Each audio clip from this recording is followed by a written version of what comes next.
everyone, and welcome to the Knighted Ones podcast, episode number 28. As a reminder, we're the only podcast that features a UCF National Champion, a former UCF radio host, an infamous rapper, an IG star, and a former ESPN analyst, all shooting the breeze, talking UCF sports. And this week, we got some highs and we got some lows. Basketball had a big win against Oklahoma State that we'll talk about. And a loss that was extremely frustrating to Iowa State. Baseball's doing some great things. We'll talk about them. And we've got some good combine news to talk about for football. So exciting week this week. We've got hopefully more highs than lows. And of course, the cows went down. And any time that we can have some sirloin steak on the Cows' behalf, we're going to take that every day of the week. So without further ado, let's go ahead and welcome the crew to the show. Nobra is back. Hey, what's going on? Man, bro, we let you off and you forget your intro every time. It's like, hey now. I was kind of forgetting that was going to happen. Yeah, you clearly forgot. But welcome back, and welcome back to that hair. Give us a good hair shake. There it is. All right. Next to the stage, we're going to go ahead and bring in Alan Levin. Alan, welcome back. What's going on? Hey. Am I close enough to the screen? Yes, you are. We've got appropriate lighting off your forehead, so we're good to go there.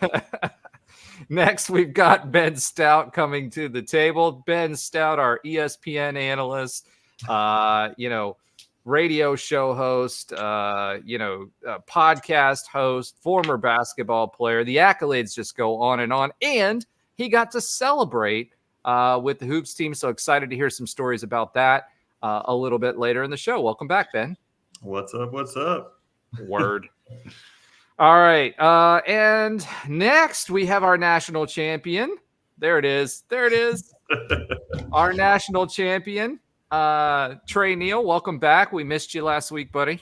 What's up, gentlemen? Yeah, I miss you guys too, man. Let's talk some ball. Every kind of ball is going on right now. Football, basketball, baseball. Whoa. Be careful with that. This is not even. No, that was clean. That was clean. It was just dirty. It was close. Dirty mind. That's all. Yeah, exactly. I'm excited to be back, man. Just assume our minds are always in the gutter. And last but not least, but not in the gutter, but always last, Josh Lazar. Lottie-dottie, we likes to potty. We don't cause trouble. We don't bother nobody. We're just some nights that's on the mic. And when we rock upon the mic, we rock the mic. All right. Close. And everyone in their car is going to say right. Thank you. I said right. I fixed it. It's good. It's good. I remember most of the lyrics. I stopped when there was that questionable word there, so I wasn't sure how you were going to handle that, so I kind of backed off. That's a different version than the Slick Rick version, my friend. Slick Rick version is just some men are on the mic. Well, nobody knows. So we didn't know, and I wasn't going to chance it. So I took the back seat to that one. We don't have a drop button live. We're doing it live. We're doing it live. All we have is the B button. We're doing it live, baby. We're doing it live. Yeah. Live in air quotes. All right. Thank you so much, everybody. It's glad to have a full house. I appreciate everybody being here this week. Lots of exciting stuff to talk about. Josh, you're not wearing a collar, are you? I am. Are you? Okay. Yeah, it's just black on black. Everything. I'm still working on my small screen this week because I'm not back home and forgot my monitor. You just have to go like this. If you use your fingers and you that should expand your screen, I think. Yeah. Well, we're not doing that. So because I have to have the notes and everything else up. But welcome back to the show, everyone. Let's get started. Do we have some text talk this week? I do. All right. What's your Tre always picks the funny ones. Tre, what you got? Mine was from Rob when it was Saturday Prime. We were talking combine basketball, and he was like, "Who else is watching the combine and think I'm going outside to run the 40?" And then Josh was like, "I think I could do it in 45 seconds. I can run a 45." Hey, I said 4.5 seconds. I think it was Yeah, I was not thinking about Ooh. running the 40 at all. I can tell you that right now. I wasn't thinking about running the 20 or the 5 foot. So that was all Rob. I think he was hopped up on his testosterone shots. I Yeah, don't know. he had to be something because he was juiced. Yeah, if you're in Orlando, folks, and you need some help either with weight loss or, other problems, Rob's your guy. Rob Powers, Dr. Rob Powers. Make sure you check him out for his. He needs to pay for the podcast thing now. That's what we No, get. he's already paid for the podcast. He It's showed all up good. for the It's first couple shows, and then It's he fine. made his exit. And then, why don't we all do this? Why don't we all record on a phone a 40 and see that Nope. I'm the slowest? Come on, we can do Oh, it. I got no desire to run 40 yards right now. I got to tell you. Oh my gosh, are we gonna have a track meet? Is that what's gonna happen? Because Tre's gonna dust us all. Well, Tre's still in yeah. shape. Tre, I might- you finally found your Papa group, Hammy. Tre. You I finally might found your group. You're I faster might than all Papa of Hammy us. doing that, man. I might Papa Hammy doing that. All right. Well, anybody else got a text talk for this week? Yeah, I got one. oh yeah, Go ahead, Alan's Josh. up. Alan's up. Okay, Alan, what you got? I Last. got Ryu Rogers said, I wanted sad cows, and we delivered sirloin Pittsburgh style. Talking about the UCF Cows baseball game. Horns down. Screw you, Hey. Texas.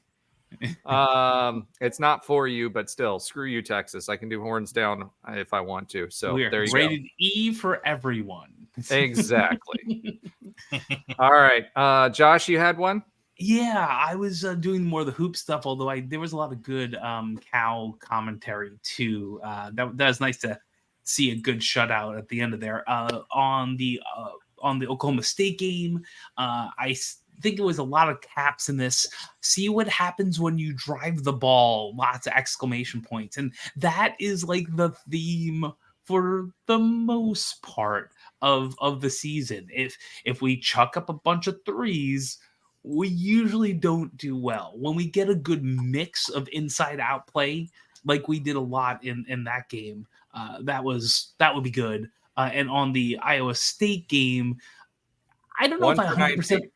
What? Hold on. I got to bring Nobra back in because he had a comment about that. He was like, I was checking out the stats. Nobra, what did you say earlier? I was looking at the stats because we talk about it every week. So now I'm into looking at the game. Since I can't watch them, I'll look at the stats during and after. And I was looking at our shot percentage, our 3-point shot percentage. I was like, 1 for 19. Stop shooting. What is that? Yeah, exactly. Stop. Why? Stop. 12. In Iowa State, so to me, I think in Iowa State, and Ben probably has a lot better of in depth, and we'll get to this. But in Iowa State, specifically on that, they're a very good defense. Part of my text talk is that Iowa State defensively is basically us with more money and a better offense. And we both can lock down people pretty well. There's only a couple. It's not a better offense. We lock them down too. Their offense isn't that great. It's their defense and turnovers. That's where they are the exact same identity as what we are. It's defensive play and points off of turnovers, which is why we should have driven the paint. But we'll get into that when we talk about Iowa State. Yeah, so that was what I was going to say. Yeah, I still think we have some room to go, but I still think there's some good pieces of what we have, and maybe it'll be better in the next 3 games. We'll see. All right, Ben, did you have one or 2? All of my text talks would just be angry ones about Iowa State game officiating in particular. Oh, you had a good one about officiating. I'll say one of my texts, and just to say it to the audience, one of my texts after the game was, "This game was stolen from us, and nobody can tell me differently." And that's and I'll just and leave this it at that. from the guy who defended the refs all year long, so know it was bad if Ben said that at the end of the game. So. All right, let's start. It's the first time I've really been adamant about after a loss is the refs. But anyways, yeah. All right, so let's start with something positive. Josh, go ahead and pop your collar for this segment. That's what I like to see. UCF beats Oklahoma State 77-71. Now, that's a game we were expecting to win, but we were down, to begin with. So great all-around team effort on offense. We had 4 Knights in double digits in this game. We had a 12-point deficit in the half and in the first half, and then 4 points by like halftime. So we outscored OSU 39-29 in the second half, and it was actually worse than that. And they started coming back a little bit towards the end. Our defense just locked them down. Darius Johnson had a great game. He had 17 points. He's had a slew of really good games.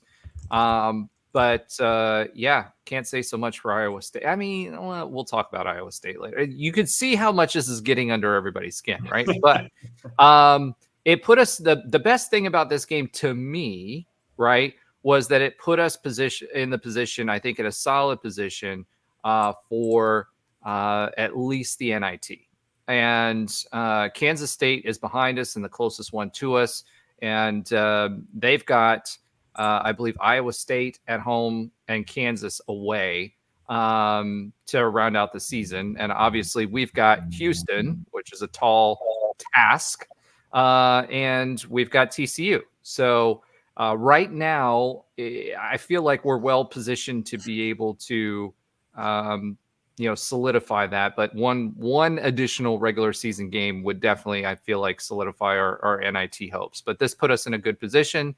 It was really a must win for us if we had postseason aspirations, and the team pulled through and they did it in convincing fashion. So guys, what did you have on this game?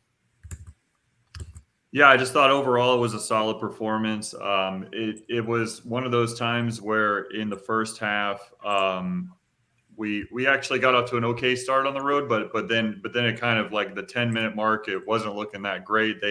Oklahoma State went on a run, but what I liked about this performance on the road, regardless of who the opponent is,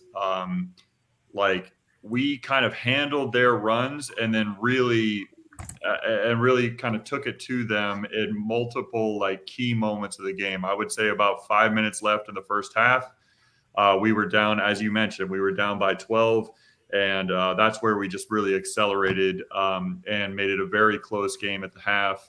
And then coming out of the locker room, same thing. We just we took the lead, handled a little bit of pushback from them, and then about a 10-minute stretch from 15-minute mark to the 5-minute mark of the second half is where we just kind of closed the door on them. And so that was really good to see, especially on the road. And honestly, and I think I might have said this in the text talk, in the first half, Oklahoma State, while they had the lead for most of it, it seems like the shots that they were making were just really tough shots. Like, we were forcing them to do tough shots, and they were just making them, and that happens, right?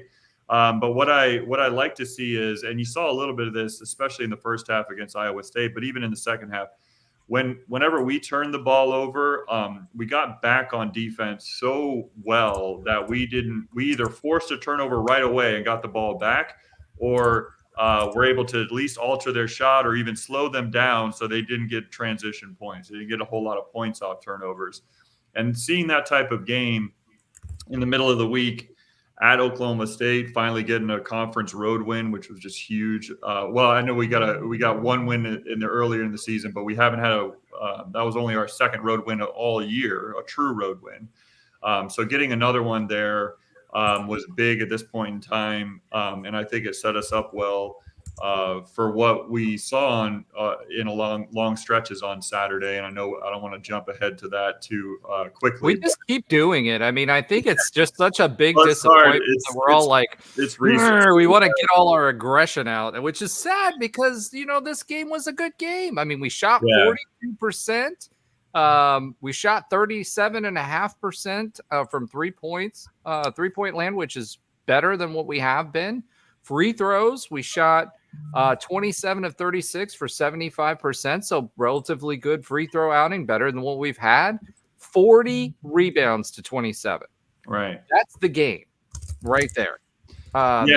We definitely muscled up on him. And I'll say, just you mentioned the 3-point percentage being 37.5%. I thought during that stretch, especially in the first half, CJ Walker hit 2 threes in a row, which he had been very much struggling from the 3-point line. And I think he's actually been, because he struggled so much when he came onto this team, like he actually has been smarter with his shot selection, I think, while he's still not making them when he does take the 3-pointers. Like, I feel like the last 10 games he's been relatively smart with his shot selection, but the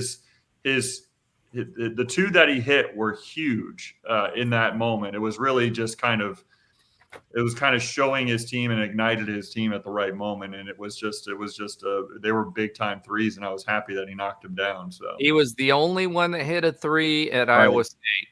So yeah, well, there you go. Yeah.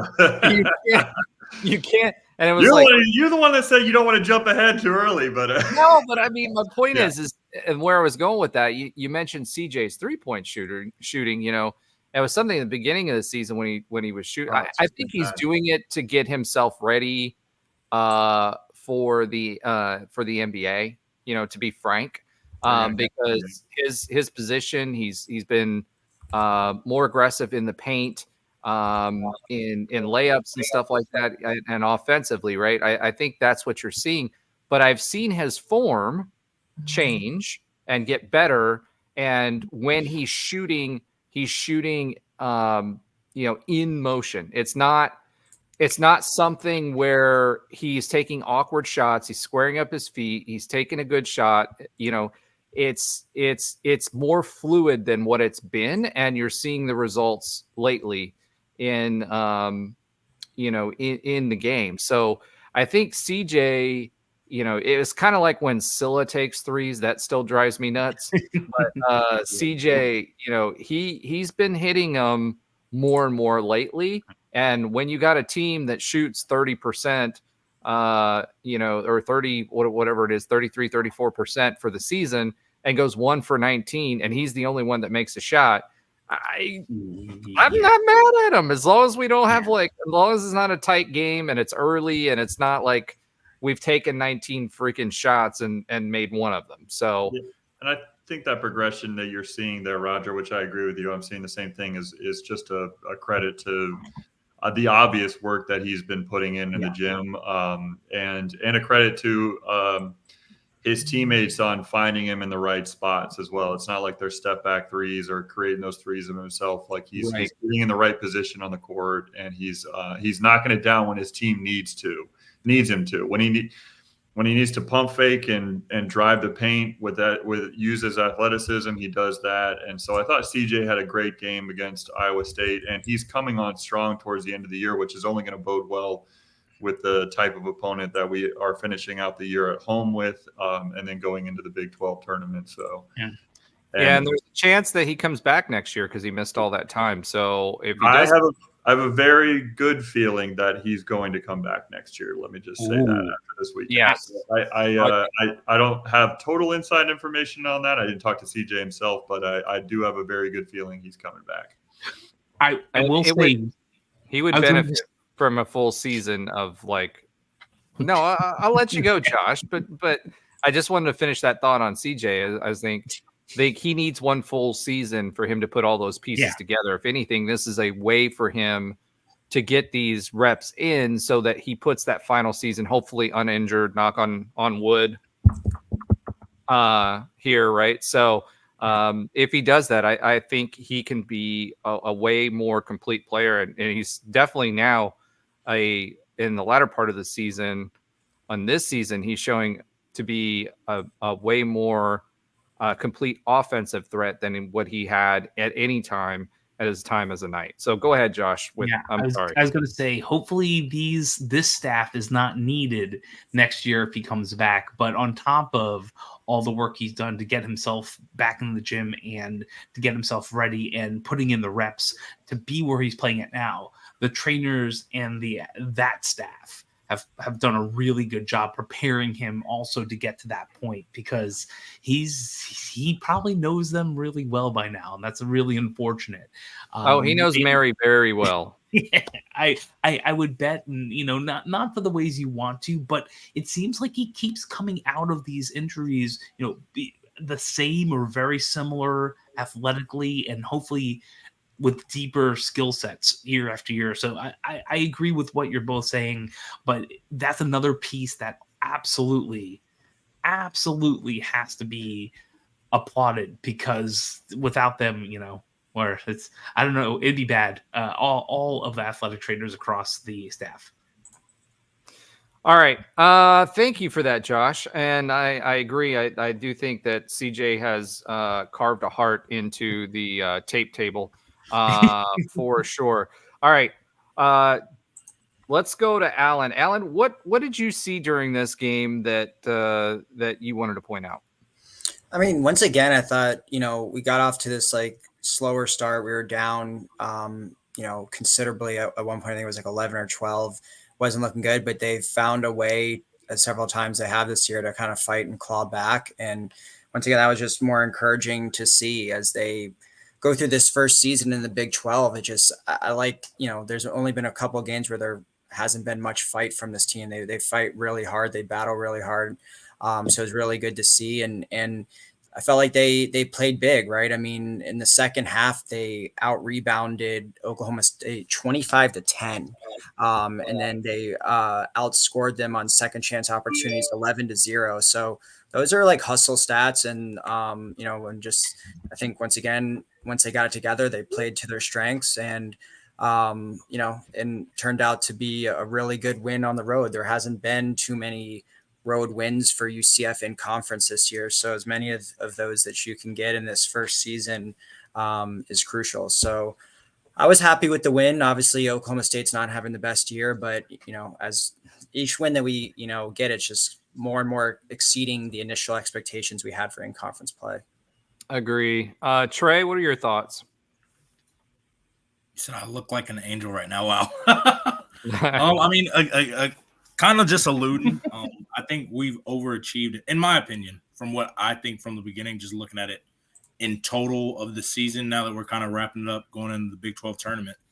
I didn't think they'd play this well. I mean, I know Noah alluded to the 1 for 19 earlier, but, I think – you didn't just allude. You went all in on that one.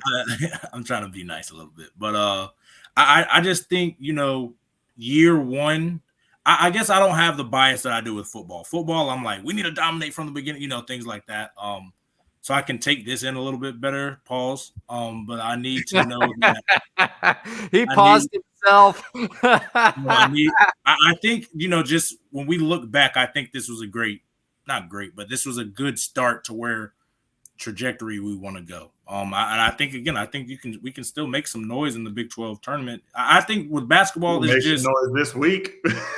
Yeah, I mean, yeah, I just think with basketball, it's who's the hottest team at this moment. I think teams can streak and get insanely hot, and right now we're cold, but who's to say we don't flip the switch and just go nuclear the next?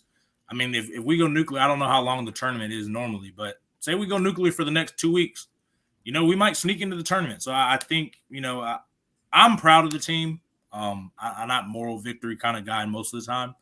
But, with my non-biased sports, just analyzing it, I think this was a great year one start. So, yeah, I think overall I think we all agree we're definitely not where we thought we'd be, right?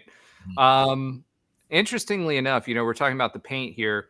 26 points in the paint for UCF, and actually 32 for Oklahoma State, which is a little bit surprising. And we got a double technical foul and 2 technical fouls in this game, which is like, I don't think I've ever seen so many technical fouls called on a UCF team in history that I've watched UCF basketball. And that's a long, long time. So, at the end of the day, I this game was a lot of fun. I felt like the team our team is junior and senior laden, and Oklahoma's State's team is going to be good for a long time because they were mostly freshmen and a few sophomores sprinkled in.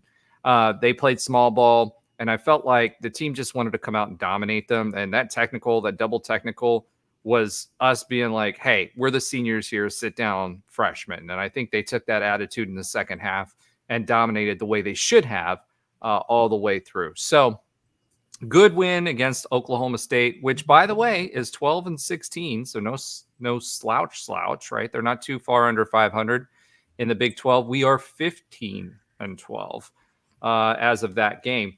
So let's go ahead and talk about a little less fun of a game. And you know what? I won't say that. This was a great game.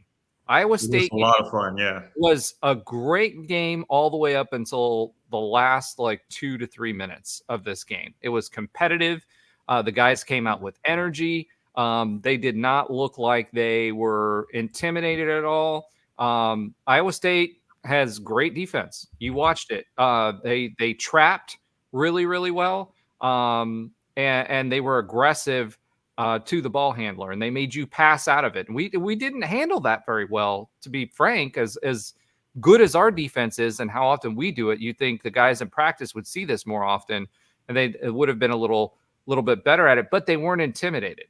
And our defense was just as good and got better after the first 5 to 6 minutes of this game. And, for the number 8 team in the country, it just kind of shows how close that margin is between this team being a special team, a ranked team. Well, yes, number 6 now, but number 8 at the time. A special team, a ranked team, and how hard it is to play at our place, because the crowd, Iowa State fans showed up. They were by far the best traveling fan base this year. And that's great because we have basketball games where other teams actually travel. So even the Cows, they might have had 300 fans that show up for a game here, and they're literally a couple of hours away, right? But having people from Iowa State having 20 to 30% of the fan base show that's in the arena show up, that's Iowa State fans, that's what makes this fun to be in this conference. Question.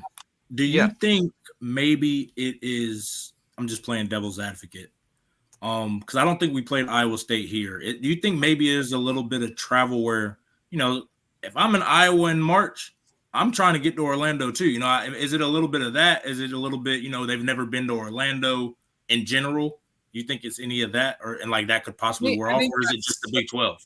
I think it's a little bit of both, right? Because we do, the UCF tagline, we live where everybody vacations, right? And why not, if you're going to pick a road trip, not all of us can make it to all the road trips. If you're going to pick one, why not make it Orlando? And supposedly their spring break time's a little earlier than what ours is here. So it aligns well with their spring break time. So why not bring your families to Orlando, go enjoy the parks, come for a basketball game. And a lot of people, it wasn't just traveling fan bases from people coming from Iowa, but there's actually a lot of transplants that were Floridians that were there as well. So those transplants that most of them were older because their transplants are retired here, right? They're going to be here for these games. It's just it's a fan base that cares. In the American, you didn't have that, right? And you have larger alumni bases.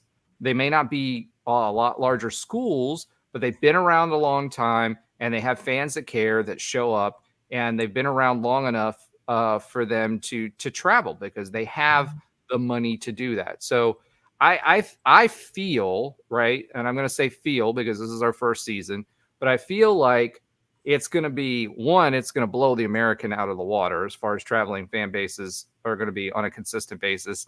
And two, I do think this is a destination place, and I do think that people will want to come here. So if they're going to watch an away, Iowa State, TCU, Baylor, whatever, Baylor fans showed up, BYU fans showed up in the past for football and basketball and other things, they're going to come to Orlando. I mean, why not? If you're going to spend the money on a plane ticket, make it long enough so you can go to the parks. So I think, yes, that's a part of it. But I also feel like Big 12 fan bases travel a lot better and are more passionate, especially when it comes to hoops, than other conferences we've been in and other conferences in general. That's just my take, especially when considering like we've played the SEC in the past, we played Alabama, we played all these other teams. They did not show up like these Big 12 teams did. So I feel like this is the norm. If you look at the stadium statistics for the Big 12, 16, 17,000 person stadiums, you know what I mean? That's the norm for them, and they're filled. You're going to see a better traveling fan base year in and year out in the Big 12 than anywhere else. Makes sense. Yeah, I mean, going to the game and going to the block party beforehand, that like what you said, Roger, is definitely true. I met a number of Iowa State fans, and it was almost 50-50 of the ones that probably circled this game on the calendar as a road trip game that they were definitely going to go to. I mean, would you rather be in Iowa in March, March 1st, March 2nd, or would you rather be, in Orlando, Florida? I mean, it was a beautiful day outside for the most part. And so, I mean, it was certainly that. But then also, yes, I did meet a few, actually a number of Iowa State fans that were there wearing the Iowa State, T-shirt or whatever, and they lived in the Orlando area or Central Florida area for over a decade. So they were out in full force. But what I said at the beginning of the season still applies to a game like this, where like some of the fan base, the UCF fan base, were like a little worried before the hoop season started of like, well, we're going to get all these like, oh, we might fill up the arena, but it's going to be like a large percentage of it is going to be, maybe not the majority, but a large percentage of it is going to be, the opposing team fan base. But the way I see it, what I saw on Saturday night, it just adds to the atmosphere. I mean, when one team goes on a run, it's so amped up. And so I honestly don't really care, because the more success our hoops team has, the harder it is for the opposing fan bases to get those tickets, because we're getting them all, buying them all up ourselves. But even if it is the case, like it was on Saturday night, where I would say probably about 30% of the arena was Iowa State fans, it was still a packed house. And when UCF did something good, certainly the UCF team knew it on the court, because it was loud in that building, and it was such an awesome atmosphere. I mean, which is also what makes, not to back up at all, but it also makes, what we saw on TV at the Oklahoma State game just very, very weird. Yeah. Oh my gosh, there was nobody there. I even asked Johnny Dawkins on Friday night. I even asked him, I said, hey, was it like terrible weather there or something, or like what's going on? And he's like, no, it was a beautiful day outside. He's like, I have no idea why that was the case. They got a young team and all that, but I just don't know why they were necessarily abandoned on that particular night. But anyways, that was neither here nor there. But it was a great atmosphere on Saturday night. I mean, the building was rocking from both sides, and those Iowa State fans were very very vocal and active, and I thought all of them were respectful and all that, but they were certainly cheering on their team hard, which they should, and no matter what building you're in. Yeah, so getting into the game a little bit, this just to kind of illustrate, I'm just going to go through some stats, like what the differences were in this game, right? Iowa State field goal percentage 45.7, UCF 40.2, 40.6, but it was 21 of 46 versus 20 of 47. Right. So we actually got one more possession and we made one less bucket. However, 5 for 21. They shot only 23.8% from three. We shot 1 for 19, 5.3%. There was another game that was in the single digits like that, but I think that's the lowest of the season. Both teams didn't shoot the free throw, shoot at the charity stripe very well. 68.4% for Iowa State, 61.1% for us. Rebounds, we out-rebounded them 31-26. Offensive rebounds, we had 11 versus their 6. Defensive rebounds, dead even, 20-20. And Iowa State is known as a hustle rebounding team, and they certainly did that. They brought as much energy as we had. And for those of you that are talking about, our team having to take prop planes, Iowa State took a prop plane too. The difference also is assists. So if you look at the assists, 16-5, and then obviously turnovers. You hear me talk about this every single game, assist to turnover ratio, right? For Iowa State, it was 16 assists to 20 turnovers. For UCF, it was 5 assists to 36. 36 turnovers. We didn't have 36. 36. The fact that we were leading this game. Yeah, the fact that we were leading this game, as late as we were, goes to show how good our defense played. Largest lead for them was 10. Largest lead for us, we were up by 4 at one point. We were threatening several times. We got turnovers and we should have scored. But again, a lot of those were wasted on 3-pointers that just weren't falling. And, to quote Nobra, what the are you doing? Right? What the are you doing? And we've said this all season long. When they get over 12 3-pointers, I can't remember the exact stat. When we shoot over 12 3-pointers, we lose at a much higher rate. I think it's something like a 40% higher rate than when we keep it under 12. So what that tells me is, hey, when we're getting on these runs, Johnny, step in and tell him to stop shooting the threes. Those statistics. I know he knows those statistics, and I know it's driving him nuts if they're going 1 for 19. And for those, as much as I give Johnny crap on this podcast, this was not Johnny. Johnny coached a really, really good game. The players lost it in the last 3 minutes of the game. Just dumb mistakes at a bad time. Turnovers at late. The reffing. I'll let Ben wax poetic on that because that was his. He was as upset as I was this week. But it really did. This was a really, really well played, fun game until the last 3 minutes because both teams played really, really well with a lot of energy and did what they do well. So, Ben, do you want to talk about the refs at all? Do you want to get that off your chest? And now's the time. Yeah. Before I go there, I'll add to a few things that you said, which I agree with all of it. It's the I thought this game, for the most part, played out, I believe, the way UCF expected it to play out. I believe the way Iowa State expected it to play out. When you play against a team like Iowa State, who leads the country in turnovers forced per game and points off turnovers per game, they were averaging something crazy, like 24 points off of turnovers per game. That's insane. 24 points for a team off of turnovers per game. It just shows you how intense they are on defense. And so certainly we knew that. It was something that I was lucky enough to talk with Dawkins about prior to the game on Friday night. And he was very much worried about that. That was his major thing.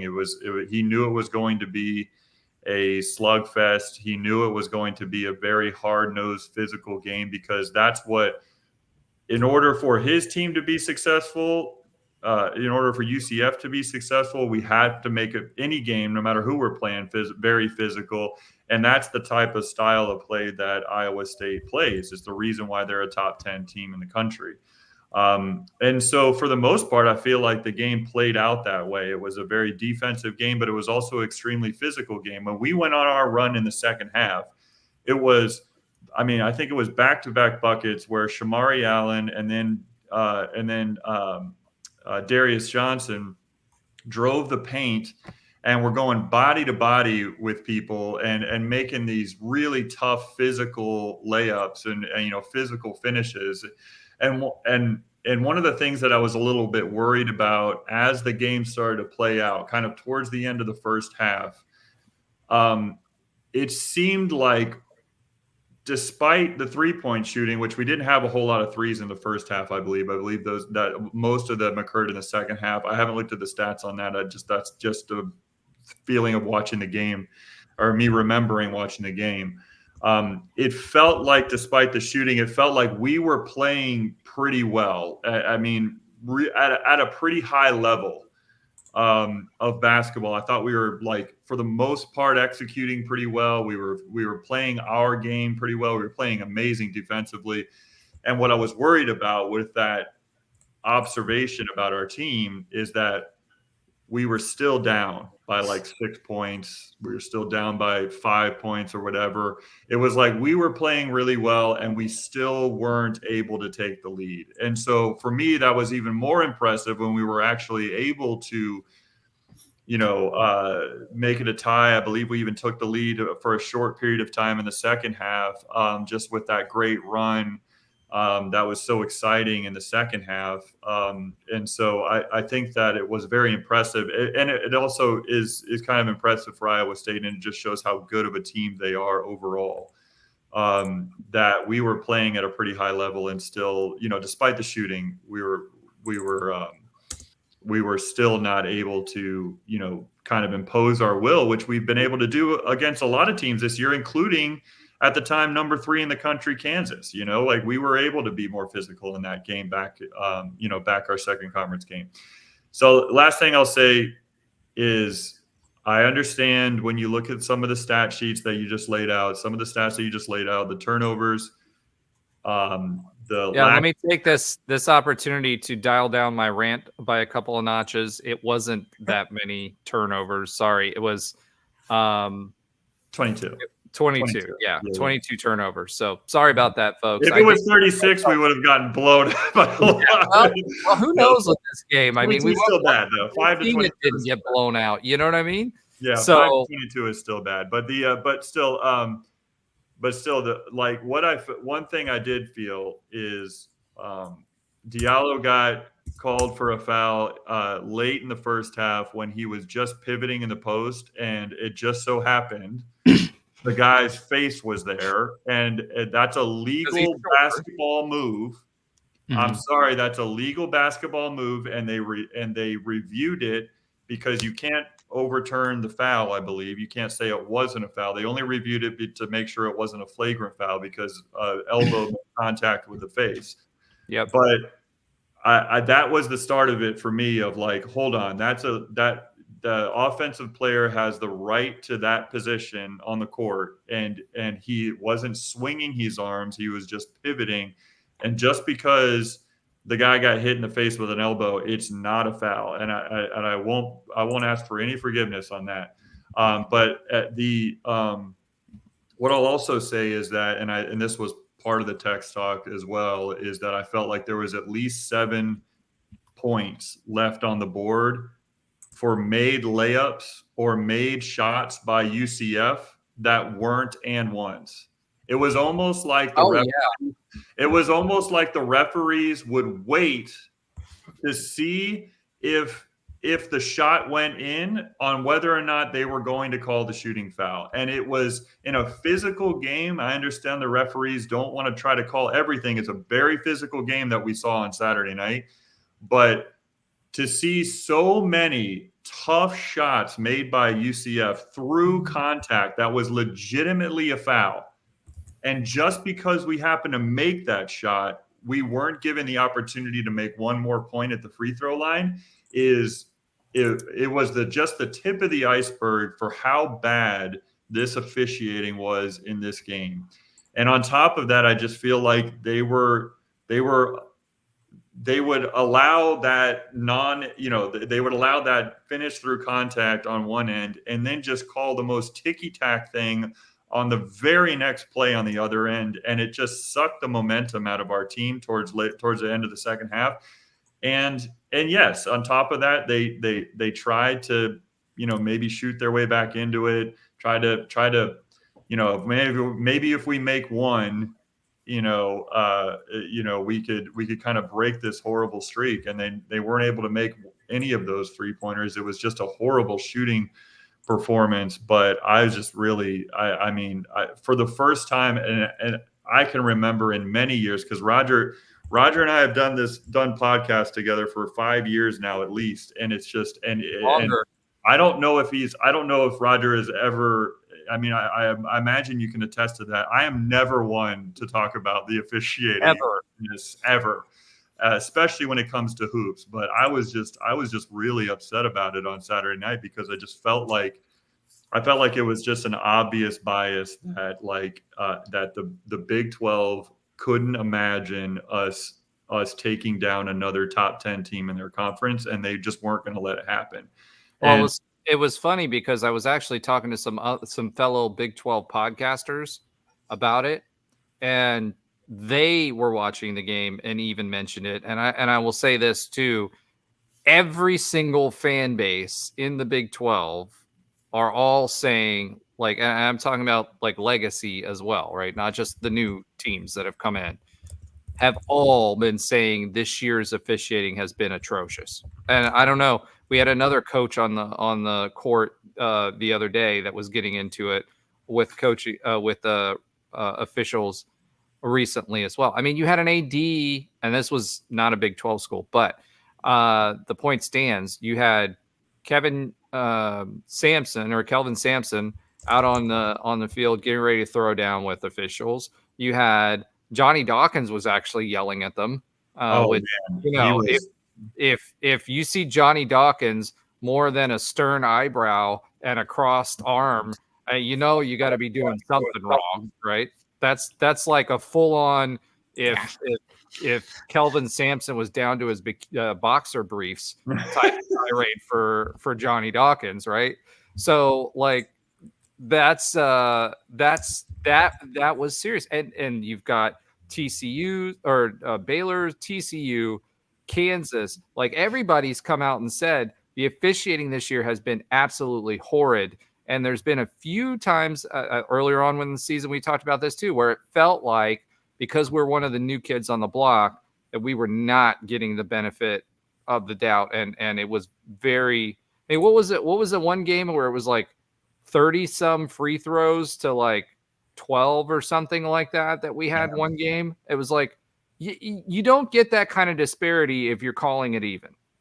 Yeah, and I even felt like the last minute of the game, and I don't want to. I'll shut up after this. I even feel like the last minute of the game, it was like they started calling fouls on them just to even up that number. It was just like I just couldn't believe how bad it was. And the Big 12 needs to do better than this because the teams that are in the Big 12 deserve better officiating than that. And it was just wild. I mean, it's definitely it's like SEC basketball, meaning the equivalent of football, with SBC officiating. That's how I like to look at it.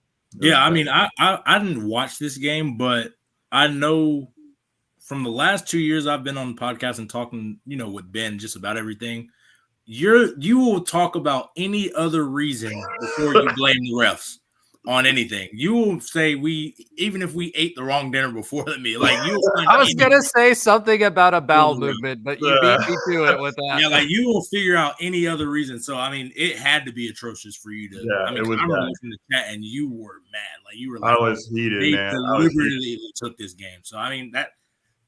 I don't know. That's wild that it was to that point. I even see we all even went down on the court after the game too, and Johnny was just done talking to Mark Daniels in the post game, and I even tried to get him a little fired up about it, but he wouldn't take the bait. I started to say something. I was just saying, bye to him, good to see him, and all that stuff, and he was just like, it was so disappointed, and he goes. We just got to close out games, man. We just got to close out games. And so, I mean, I know for sure he was upset about the officiating, but certainly that's not the attitude he's going to take into the locker room after a game like that. And he was and what he said is also true. What he said is also true. I mean, obviously, despite everything that I just talked about with the referees, we do have to close out games like this, and it's a shame that we haven't been able to close out more of them in conference this season, because it really has, the record's not going to show as competitive as this team was in the first year in the Big 12. That's for sure. So I agree. I mean, it was like 6 out of 8 conference losses that we had was within 2 points. Right. So, right. I mean, that just tells you how competitive this team actually was. Alan, did you have anything to say about the Zebras? Yeah, I mean, I'm kind of with Ben in the sense of like I usually never blame the refs. It feels like something that just you hear fans do on Twitter, and it's something that I don't like doing because you can always find blame somewhere else in the game and how the losing team played or how well the winning team played. But yeah, it seemed like there was some pretty egregious calls that, or like maybe like Ben said, that they couldn't imagine UCF, I guess, getting another top 10 win against a incumbent team from the conference, didn't want to embarrass them or whatever, which is crazy to think considering, we're part of the conference now. I don't know if that was the reasoning or they just didn't want, a top 10 team in the conference to lose ground or not be in the top 10 nationally and have that, that credibility factor kind of taken away by losing to a sub 500 in the conference UCF team. But yeah, I mean, look, we hung tough. It was tough, but now it's great to see another game where it feels like the basketball team is having a lot less struggles somehow than the football team. I don't know how to describe it. It's just weird to see how they're playing way harder games comparatively speaking, and they stay in all of them. So as disappointing as that was, a missed chance to not pick up another, Kansas-esque win. I think overall the effort was there, and maybe the refs did kind of steal it from us a little bit. All right, Josh, he's been chomping at the bit. The keyboard keys are melting down. He's been yelling at me to get on here because he's like, I've got something to say. Go ahead, Josh. It's stale now. No, here's the deal on the reffing. So at the beginning of the first half, I was on my phone. I get to go and scroll back a little bit, 10 seconds at a time. I had it in some of the text chats. Hold on, Josh. Were you playing with the sword in the woods? Not that time. I don't believe so. That might have been a little bit earlier. You have to think way too hard about that. I'm just going to put that out there, but go ahead, Josh. I'm sorry. Yeah. So I was rewinding. I was thinking about it. Now, the problem with that was Oklahoma State. The problem with what I was seeing, and again, please note, and this will go on the scroll. Josh is not a basketball referee, but of everything I've seen in my 20 some odd years of watching and playing a little bit at a Y level, like there were things that were called that they wouldn't call it the Y on a good day. Like it was, and I would look at it and go, what's that? And I'd go back 10 seconds. I'd watch it again. I'm like, what? And that was before the second half. So again, not a ref, but it seemed obvious. There's a couple of things that just did not make sense. And I'm not even talking about the elbow to the head when a guy's like a foot shorter than you. Right, like that, yeah, whatever. But like there was other ones, and it wasn't just one time. And then forget the rest of the end. So it really, Johnny's right. You just have to close. And I'm not saying it was 8 on 5, but it certainly felt like something was amiss. It was at least 6 on 5 because one of the refs was the worst one of all. The one bald ref was the worst one of all.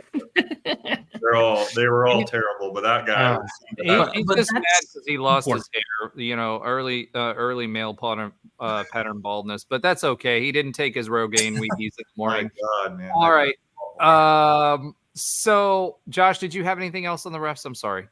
No, in that game, that's the thing that kind of sucks about that game is that, we've all seen this. If you're listening, you probably watched it or at least watched highlights. Like that was a competitive game for almost the entire game. And just at the end, it feels like it didn't have, forget not winning, it didn't have the right resolution. Like that game deserved to be a last shot, either team winning, step back three, someone hitting it, probably not us, right? Like that's the game. Definitely not a step back three, not in a 1-for-19 game. That would have been poetic justice. But that's what I'm saying. That's why I'm saying it wasn't us. But like that game deserved, the fans watching deserve to have a better ending to that game, regardless if we win or not. And it was kind of taken away from us. All right. So I agree with you there. That game, again, it was exciting to watch. The lead changes were exciting. This team was in it. This is fun basketball. The last 3 minutes were not. I just remember seeing they zoomed in on Shamari Allen's face, and he just looked like, we're going to lose this game. Like, we're exasperated. And that was 3 minutes left, right? It doesn't help when DJ had another untimely turnover. It's like, as good as he's been playing, he has a knack for an untimely turnover late. And just, he's good for at least one silly play in crunch time. And,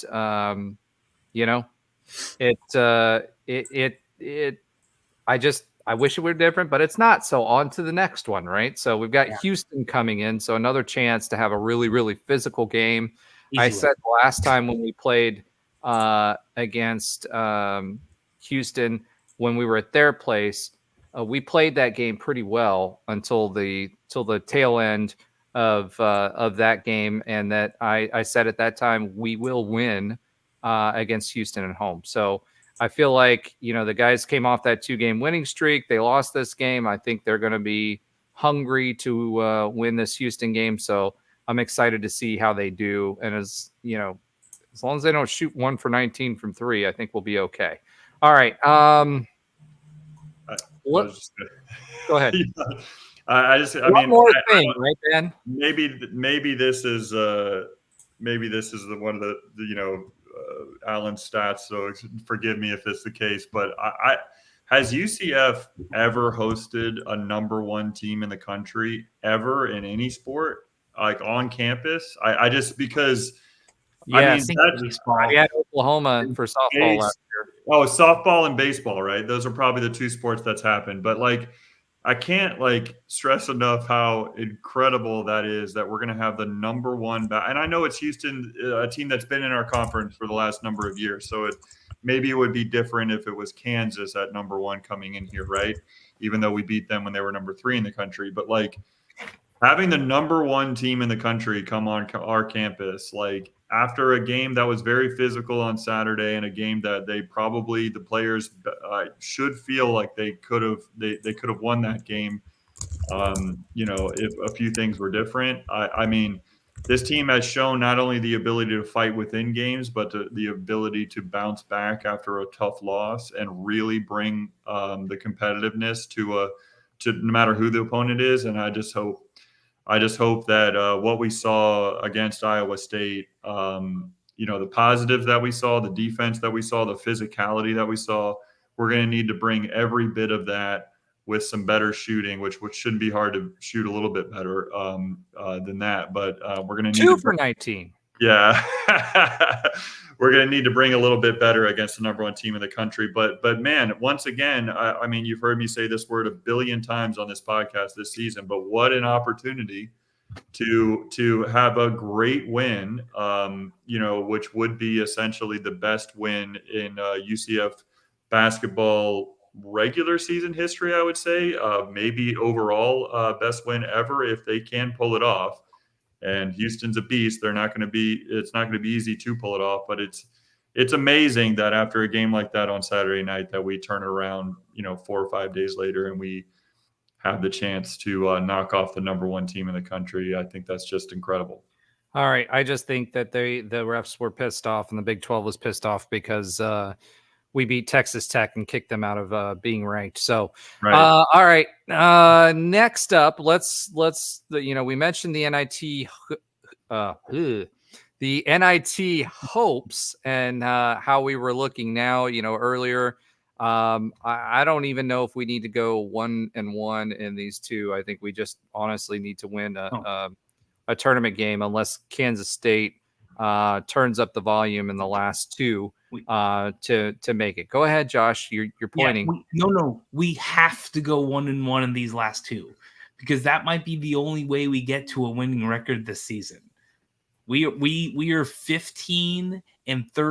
We just need to win one game and we're going to have a winning record this season. So we need to win one of these next two games. Hold on. Are you talking about regular conference? Because if we win the first round in the tournament, wouldn't we still be above 500?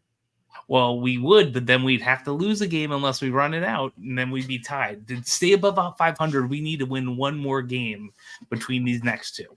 So to me, 16-16 versus 17-15 just feels better. Maybe that's just me. All right, Josh, I don't know where you're going with that, but we can still we win one game in the conference tournament and we're above 500. And for this team and where we started, I think that's a dub every day of the week. But as far as the NIT is concerned, if Kansas State loses the last two, I think that we're in a good position because we should be hovering right around the 11th team, and we're getting in the conference. And if the Big 12 gets 9 in, that should give us 2 bids. And then if Cincy loses as well, because that would also give us a leg up into the NIT. And it will be tough. It will be tough as we, kind of take a look at where we want to be and where we're going to be. We're right on the knife edge, but for anybody else who's coming up behind us with the schedules that are left, it's going to be tough for them to pass us. So I think we're okay, and we're looking really, really good and a lot better than what we had said before. So, all right. I think we kind of beat the coaching rumors to death last week. I don't think anything has changed. Period. So I think we're good there. There's a huge discussion going on in the chat that I won't talk about till later. But Ben, I did want to give you an opportunity real quick before we moved on to football. Tell us any of your takeaways or stories from this weekend, being that anything that the insider basketball per se from your time there over the weekend and celebrating that team and Coach Spira, being there this weekend. Yeah, it was we look forward to it every year. The UCF basketball alumni, similar to how football looks forward to their kind of weekend every year. We do have a pretty large, community as far as the group chat goes. Mostly early 2000s guys are on this huge group chat, and we coordinate with Coach Dwight Evans, who was our former coach. He was here when I played. He was an assistant coach that actually stayed over from the previous staff when Kirk Spira was hired at UCF, and so he coordinates a lot with Carlos McCants on putting these alumni weekends together. It was the first time Coach Spira has been on campus since the year he left, and so it was a very special. He cut his Hawaii trip short in order to come back to town for it. First time he has had a vacation ever during basketball season.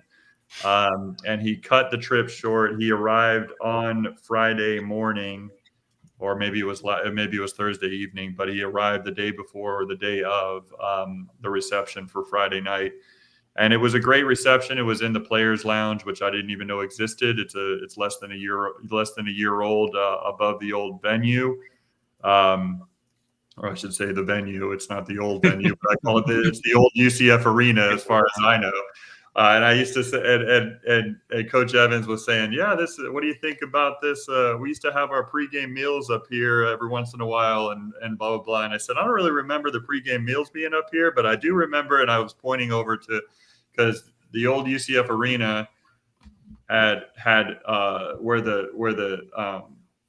where the bleachers used to be upstairs, had you pull them back, and there was 2 basketball courts up there on either side, and that's where we used to do our individual workouts. And so what I said to Coach Evans was, I don't really remember being eating pregame meals up here, but I do. And I pointed over to where the old courts were upstairs and said, I do remember you kicking my butt in individual workouts plenty of times on that court over there. It was really great to catch up with my old teammates and teammates. Or alumni, I should say, basketball alumni throughout, the generations of UCF basketball. And we honored the 93-94 team, the first team to make the NCAA tournament under Coach Spira. I believe it was his second year or so as the head coach when they made the NCAA tournament. It was cool because Coach Hinshaw was actually, he was the quarterback of the football team, and he played basketball for 2 seasons as well. So he was on that 93-94 team. I got to talk with him for a while during the game, and really had some great conversations with him. But I think one of my highlights of my weekend, and just real quickly before I wrap it up, is and I mentioned this in the group chat.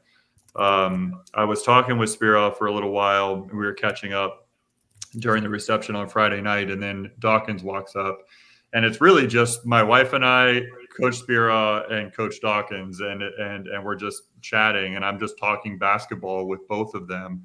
And most of the time, I'm just kind of stepping back and allowing the 2 coaches to talk basketball in front of me while I'm just kind of witnessing it. And it was one of those moments where I was just kind of staying present, because it was really cool to be able to experience that one with a coach that was my coach at UCF, and then the current coach who I have so much respect for at UCF now, who was an incredible player and has a great coaching career himself. Just being there in that moment with the 2 of them, just kind of talking hoops. It was really fun, and it was a really cool thing for a guy that's so into basketball like myself. So that was probably the highlight of my weekend. And then we just had fun catching up with the guys. Awesome. Any tidbits that you can share, or stories that somebody else shared from that time together that UCF fans might not know? No, not necessarily. I mean, I'll say, though, it was the 20-year anniversary of our team in 2004 that made the NCAA tournament. So I don't know why we didn't get honored, but hopefully in 5 years, the 25th. Hold on, didn't you guys get pulled out in half court like last year or the year before? Yeah, well, it did not the last few alumni nights, I guess you should say. All basketball alumni have gone on the court and been introduced. This year it was just honoring the team. We weren't even going to, I guess maybe an insider story is that we weren't actually going to have this event this year. Dawkins and Carlos McCants, rightfully so, I think, wanted to kind of make it a little more special and do it every other year. And a lot of us early 2000s guys were just going to buy a couple suites of the game and actually put it on ourselves, without UCF. But Carlos, to his credit, came up with the idea to honor the 94 team and have Kirk Spira back and that team back. And then it turned into the alumni event. So I'm very thankful to the Varsity Knights and Carlos McCants for kind of putting on the team or putting on the event. And maybe a little bit of insider tidbit is that talking with Jacob Ammerman, who's the video coordinator for UCF, he's been on the UCF coaching staff for a long time. Let's just say he told me he's very excited about next season and the team that is going to be here, and someone who's going to be here in the future who we know is already committed, but may be here a little bit earlier than expected, got me pretty excited. So I'm not going to say that reclassification rears its ugly head again. So we may have an occurrence of that, and it got me really excited about the future. Not only that, with obviously adding a guy like Mikey Williams and some others who may stay, which is also great as well. So I think I'm really excited about how this hoops team is going to close out this season, but the future is bright at UCF basketball, that's for sure. Awesome. All right. Moving on. Let's go ahead and pivot. All right. You guys are out of practice. You guys get you take a show off and it's like, I have a sleeping child next door. I'm not yelling. That's fine. But Trey was late. Like, no Alan. Ben was like just smiling. And I was like, Alan has a sleeping kid next door too. I've got a sleeping adult next door. So how about that? Wake them up. All right. UCF football, spring ball. It says spring ball started today. I thought it was next week, Alan.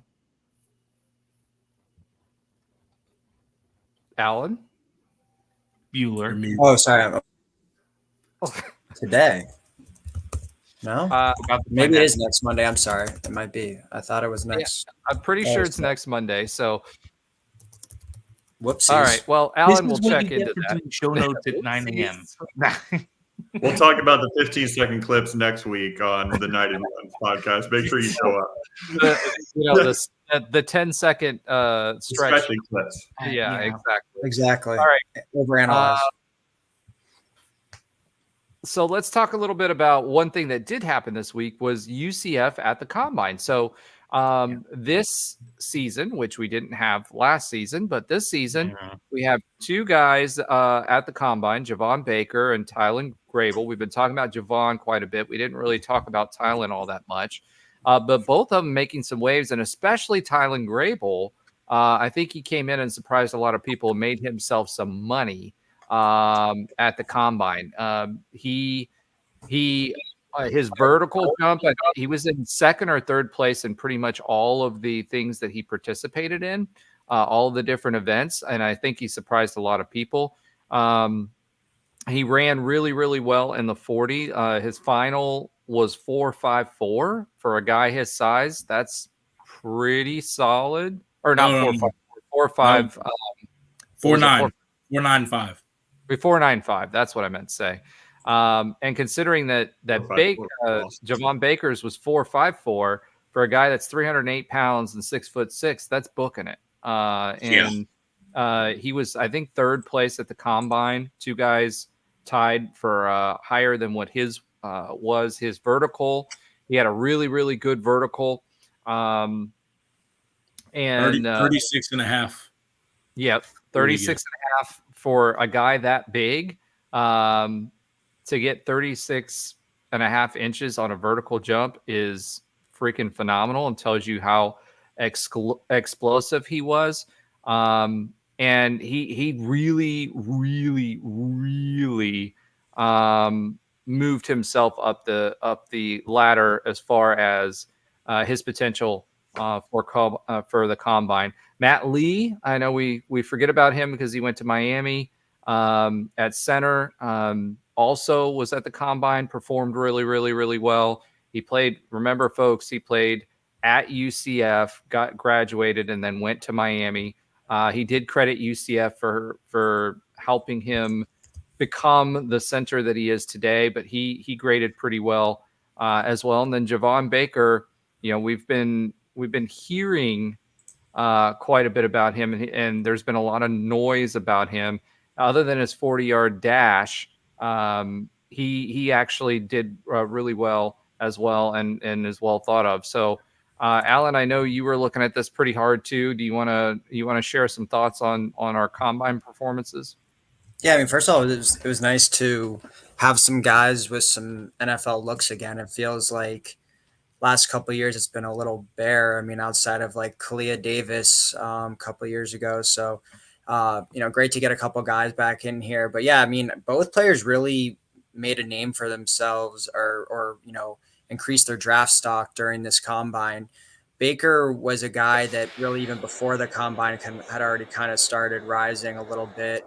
And then Grable, did fantastic job. I mean, they rated him the 14th best offensive tackle, and I think he was kind of overlooked a little bit at UCF. He was kind of an unheralded transfer coming from a FCS program, and but he ended up being really good, and his athleticism looked off the charts. And I mean, I think he ended up having the second the second biggest vertical jump, was one of the fastest, actually made a couple had a couple of very close to making a couple records for an offensive tackle. So I think even more so than Baker, he really added some dollar signs or added some zeros to his draft stock. So that was really nice to see. And then Javon, obviously the 40 time wasn't super impressive, but I guess like we talked about in the chat, not known for that type of speed, but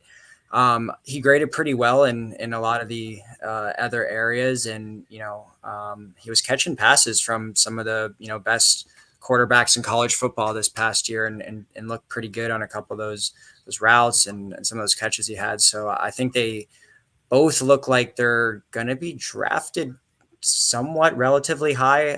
So I'd be curious to hear your guys' thoughts on where you think they're going to get drafted after those performances.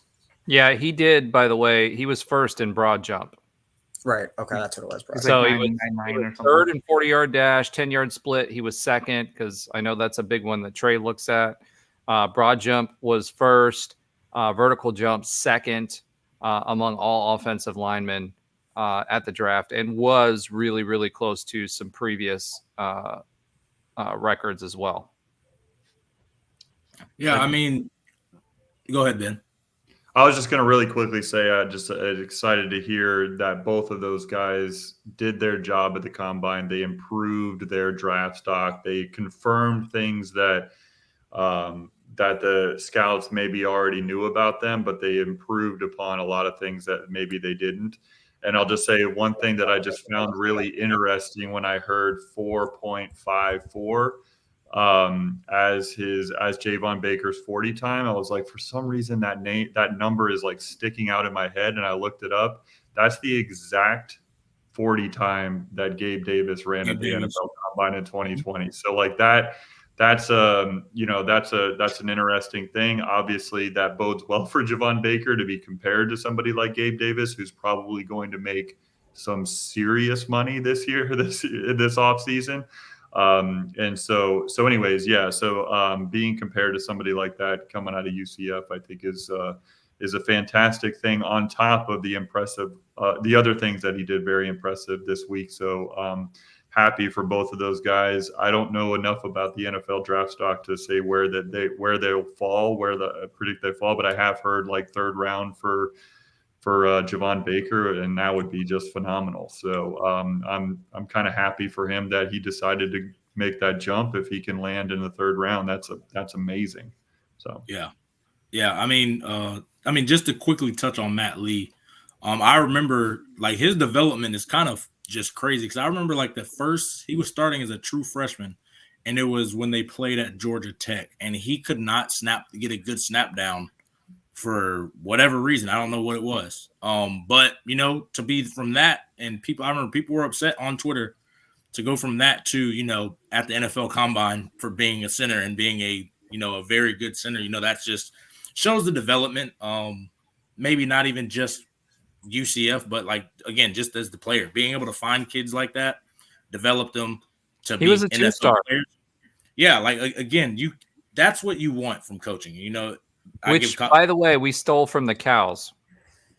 Yeah, I remember that whole recruitment cycle. I remember that. But yeah, I think Grable probably did the most to improve his stock because, again, it's hard to find 6'6" guys, 300-pounders that can run. That's just hard. And then even not just the 40, but the vert and the broad. Like you said, Rodrigo was like second, third, first in a lot of those. That's really what you kind of look for. The reason I look at the 10-yard split is because, again, my coaches used to say football's not played in 40-yard burst. It's played in a lot of 10-yard, 5-yard split. So the 5-10-5 shuttle, they love that because, again, you're going to be moving in those kind of directions. But yeah, I think he probably did the most. For the most part, the combine is for like the guys with NFL draft grades. So having those two likely because they didn't do bad, they're probably going to hear their names called. Exactly where, I don't know too much about O linemen. So from people that I've talked to, Baker, again, they kind of expected him to run. We've talked about it. He's not, the fastest guy, but they expected him to run, around 4.5s. Anything faster would be great. Anything slower would be bad. So I don't think he hurt himself there. But they told me his routes is what, is get his buzz. He runs very crisp route. Timely drops, more just concentration. I think they can fix that from some of the friends that I have that work in there. They think he's going to be a really good player. Third round's what I'm hearing. I thought, around, like I said, around fourth or third. But again, it's that time of the year where the buzz, once you get the buzz going, it can ride all the way up. I don't know if you guys remember like Rashad Perriman. Yeah. Oh, yeah. Pro day, it shot up. And I think same thing with, Traquan and Mike Hughes. Those guys are good players. And Gabe Davis, once you see them run, see them in person is different than watching it on tape. And, they're doing their part of looking good. So, he had a good day at the Senior Bowl, or a good week at the Senior Bowl. And he's just stacking the days, man. And I think that's all you can do. Keep on stacking them, keep on building up. And now, again, I don't know when Pro Day is, but that's another chance to showcase his talents if he wants to run again, and maybe improve on it. Because, again, people forget you're in an empty stadium. Like, it's not like a football. It's weird. You don't ever really run a 40-yard dash like that. Normally, it'd be like in the weight room not weight room, but in the locker, in the indoor, where it's just your teammates. You're with people you don't know, cameras everywhere, but there's nobody in the stands. It's just GM. So it might be 100, 200 people in the stands, and it's spread out, and it's just empty. So it's hard, and it's definitely a different kind of stage. That, again, you're never going to do that again. But they put so much stock into it. So I think those guys made a lot of money. Specifically, Gray, because he was athletic. So you mentioned the pro day. Remember, folks, this will not be on campus. The Big 12 is doing this year. They're doing a pro day where all of the big. What's that? It's starting this year. Yes. This year, they will be doing the Big 12 Pro Day in Texas. The dates will be March 29th through 30th for the Pro Day. So the end of the month, they'll have that opportunity. It'll be good for, the scouts, and it'll obviously be good for some players where the scouts don't have to go to as many campuses. Yeah. So that'll allow them the maximum exposure from all of the teams. Although I've never understood why this isn't more of a thing, because it helps everybody in the long run. It saves the scouts time from traveling. It might help guys that might fly under the radar, and they come out there and run a 4.2.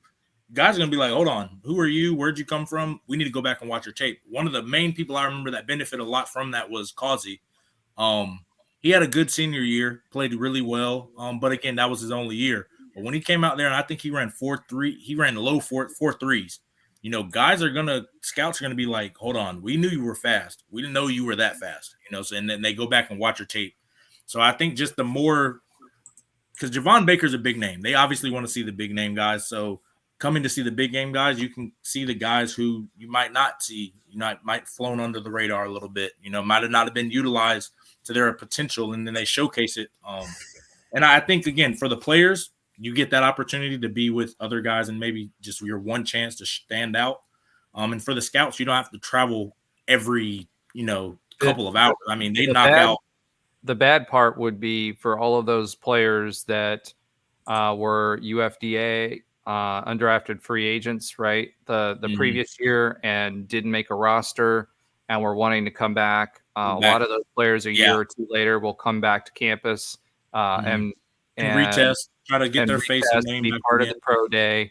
And if they're in Texas now and not on home campus, that may be a distraction for those players that are doing that and trying to do that. So that would be the only place where I would see it would be a negative. But it'll be interesting to see how that goes. I know with Grable, he kind of sat out some of the exercises this time because I think his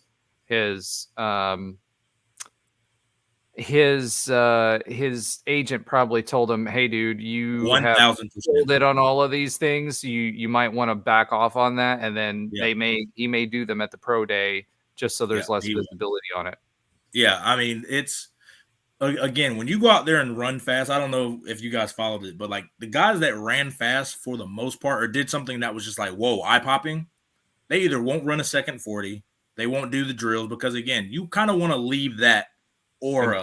If you say you want to leave that, make them thinking like, holy smokes, like did he really just do that? And there's a part of that gamesmanship, kind of, not literally, but you're trying to get the system. You want you to get drafted as high as you can. You don't want to do anything. If you do something well like Grable, you run well, you're doing all this explosive stuff. You don't want to go out there and trip on your own feet and look like you can't do it because all that's for naught. I doubt it would happen, but it could, and you don't want to do that for nothing. So you definitely know that he got the phone call and was like, "Hey, man, you just knocked out the park. We're icing it. We're gonna give you." Again, you said we're shutting you down, bro. Yeah, the 29th. That's 30 days on that. days. Yeah, you have 25 days to just do because you've knocked out the 40 part. Now you can just do straight drill work. What you're going to be expecting, things like that. Strength training, exactly. So they can get the max number of lifts in on the bench. Exactly. That sort of stuff.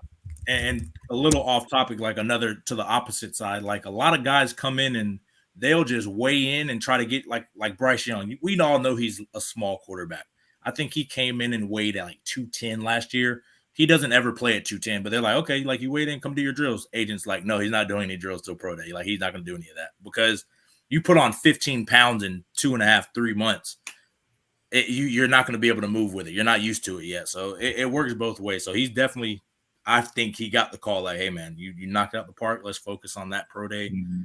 And the one when we go to Dallas. And again, his name's buzzing, I'm assuming, because top 3 in all those positions at that size is impressive. And that's one thing that it's hard to find in the NFL is athletic linemen. There's so many receivers that we saw, so many DBs, position guys. It's hard to find athletic guys in the trenches because that's what the game's turning into now. Yeah, other than Mims, who's 330 pounds and just like knocked it out of the park. All right. So do we have any other guys that we think that you guys are looking for as undrafted free agents this year? And then where do you think, just real rapid fire, Baker and Grable, where do you think they will land? Let's start with Alan. I think Baker goes 3rd round, and I think Grable goes 4th round. That's what I'm thinking. And then as far as UDFAs, I have to think Tremont Morris-Brash is going to get a look from someone. He had a really good super senior year there and was first team all conference. So I think he'll get an undrafted free agent signed kind of right after the draft. And then maybe some camp invites like Jason Johnson. I think he may get a camp invite. Maybe JRP as like if he's willing to maybe be some sort of like athlete role, obviously not a quarterback. I think those are probably the 3 most likely. Maybe like an offensive lineman. I'm trying to think like maybe like Lohaki Pole maybe could get like he's pretty. I think he has a chance of getting UDFA or at least a camp invite. And there'll probably be a couple others, but I think as far as sticking power, it's probably only Tremont Morris-Brash in my opinion. Yeah. I'm with you, Alan. I think Javon Baker's probably right now 3rd round safely, with the potential to probably climb. Just again, if you can find one team to fall in love with you, they'll take you. So he could get to the 2nd round. But I think he's safely in the 3rd. Grable, again, I don't know too much about O-line play, so I'll just say like you said, 4th or 5th round, something like that. And again, I think Tremont Morris-Brash he's going to get a shot. I think he's going to have to work. The pro day is going to be big for him, showing off athleticism, movement. So I think he'll get a shot. I think JRP will. I've always alluded to like the Taysom Hill role where he's going to have to play a lot of different roles. He's going to have to play, you know, a little gimmicky quarterback, maybe some receiver, maybe some running back. He's probably going to have to be on special teams. Because again, if he goes out there and runs a 4.3, low 4.3, somebody's going to take a shot because that you just don't have that.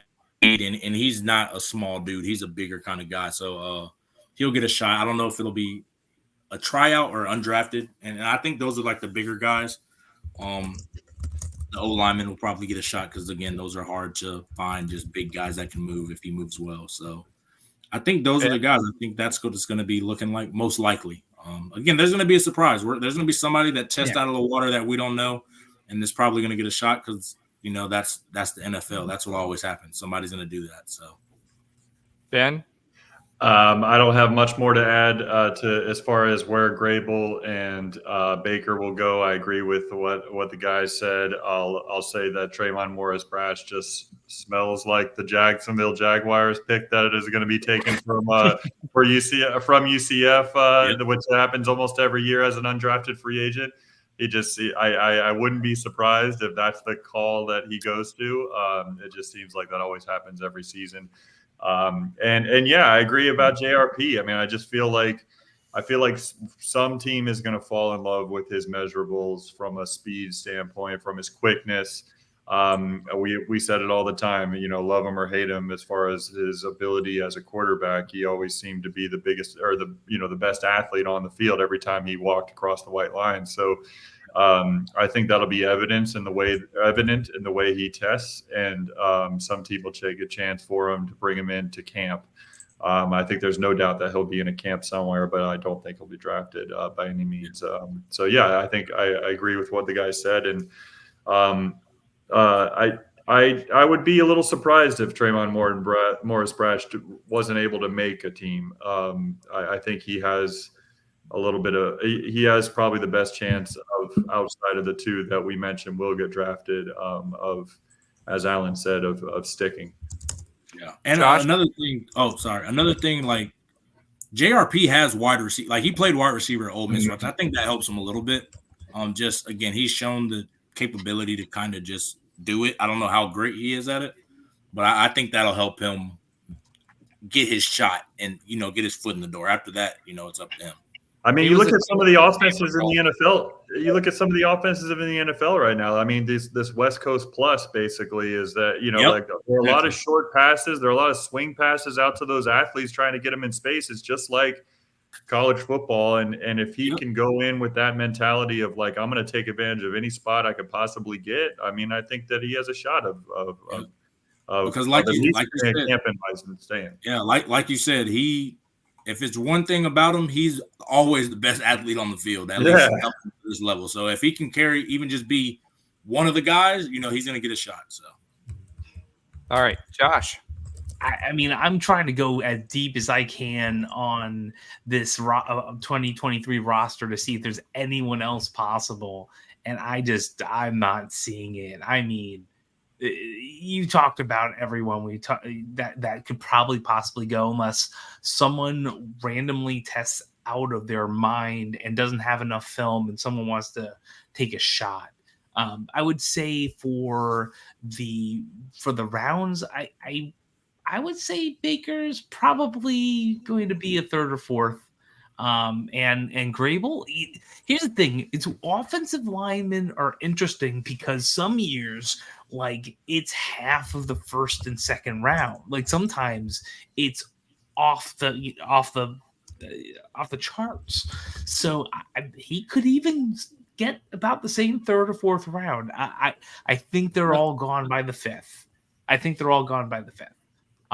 That's my guess on there. But I'm like, is Mark Anthony Richards gonna like impress someone and have no film, but he has the stereotypical body of a running back? Like, I just no. Maybe I hope so. You know, I'm looking deep in this roster, and I'm not seeing too much else. Is Wohan going to be a tight end somewhere? I mean, he has a pretty good frame, and he actually did some great blocking, but he didn't do a lot of pass catching. It's but you know, that could possibly happen. But we're talking, you're probably I'd say about 4 undrafted free agents, probably. I'm saying the only thing I'm seeing is maybe some special teams guys.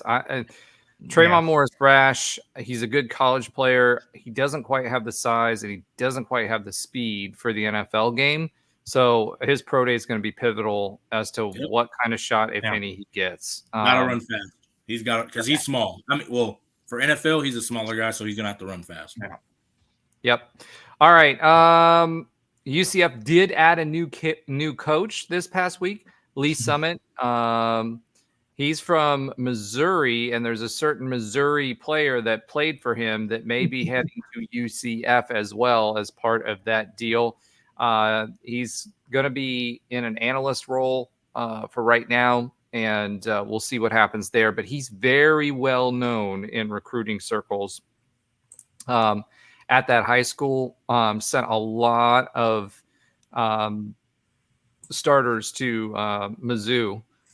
So I imagine some of he's going to be leaned on when it comes to recruiting in that area as well. We're starting to kind of put our tentacles out to, different areas of the country a little bit now that we've got some recruiting noise and some recruiting chops. We'll still have a Florida focus, but I do think that you'll start seeing us bring some guys from outside of the Southeast, to the table when it comes to recruiting. UCF Maryland game was for 2025 was canceled / postponed, more than likely canceled. We're not going to want a lot of P5 teams on our out of conference schedule, and Maryland, they're going to have some changes in how many in the Big Ten, how many games that they're going to end up playing in conference. So it'll be interesting to see what happens there. As far as replacements are concerned, I would expect to see a lower end G5 or a close team within the state of Florida to kind of plug in there to either relieve travel or, have an easier game. Same thing we made fun of the SEC for when we were, in the G5. We're going to do the exact same thing because we already have a Power 5 on the schedule. But we did have an open hole, as I remember, on the schedule for 2025. So we're going to need to fill 2. So it'll either be a bye game or it'll be someone close within the state of Florida. I feel like that will make that up. So that's it for football. We've got a little baseball to talk about. It's really starting to ramp up. The team was undefeated until we had one loss. But we only have one loss. So this team... You're always undefeated until you have a loss, Roger. Well, come on. Yeah, I know, but I just didn't want to mention that it was to the Cows. But okay. They're not the worst team in the world. Oh, They're it is great. the worst thing in the world of all teams. Oh, no. Worst thing? Yes. Worst team. They're not a horrible team. We just beat them, though. They haven't proven how good they are yet, right? That's so fair. We'll see. UCF beat FAU 11-6, which has proven to be a good team this year. And beat them pretty convincingly. And it was 11-2 for most of the game. And then, towards the end, and that was a midweek game, towards the end, our relief, the pitchers that were coming in for relief got the job done, but allowed some runs to score. We did win the series against the Cows 2-1. Saturday was the first loss, but we won a nail biter on Sunday, 1-0, which, I don't know how much better the Cows pitching is. I mean, they're a better team than like some of these smaller teams. But Indiana State, even when we played them, they were, I think they were a World Series team, or not a World Series, a round of 16 team. So they are no slouches, brought most of their players back. UCF RPI, we're still at, I think we're at number 8. We were number 6. We are sitting at 8-1, and we've got Florida on the schedule next, who is number 4 in the country. So it'll be interesting to see. We actually stack up better in some stats, and they stack up better in a few stats. It depends on what you look at. Ben, baseball's kind of your thing. Anything that you want to share about the other than I love Coach Wally's interviews. I mean, they're just amazing. And, like we've been telling everybody who watched our interview, that's the guy. I mean, he's one of us. So, enjoy him because he wants to be here. He's good at what he does. He's our hitting has gotten so much better, making more contact, which we're getting more runners on base. And that was reflected in where we were statistically nationally. But Ben, what did you have to share on the baseball team, and what are your initial observations this year? Yeah, I agree with you. I mean, we're 15th in the country right now in batting average. We're batting over 330 as a team, which is very impressive from top to bottom. I mean, that's impressive. I don't care who you're playing. You're playing against other D1 baseball teams. If you're able to bat that well through 9 games, that's really impressive. Just watching Wally's interviews, it's just, just watching, how he articulates like what he's seeing and what he's like telling the guys during the game, before the game, how their preparation is. I don't know how, like, I guarantee you, without even talking to a single player on the team, they just love playing for Rich Wallace. I think he has this team poised and ready. It feels like each game that you watch him, and we haven't been able to watch all the games, obviously, because of TV and all that, but like, it just seems like each game Terry. each game you watch him, they just kind of they seem to like figure out one more thing. It almost seems like they're just like building this thing brick by brick, and it's really impressive to watch. I mean, beyond the hitting, one of the things that Rich talked about in our interview with him, as far as some of the things that he really wanted to hold importance, is the defense, in particularly up the middle of the field. And we've just seen spectacular plays from our middle infield to out to the center field position. I feel like the confidence that our pitchers have in themselves and their ability is stemming from how well the defense is playing overall. I will also say that a guy like Danny Neary, I mentioned his name last week. I feel like is an excellent defensive catcher, somebody who's able to, be the starting, catcher for the most part, allow Sundin to be DH a little more often than he, as far as he, can have the proper, fitness and rest that he would need to have, because Sundin just is batting out of his mind still.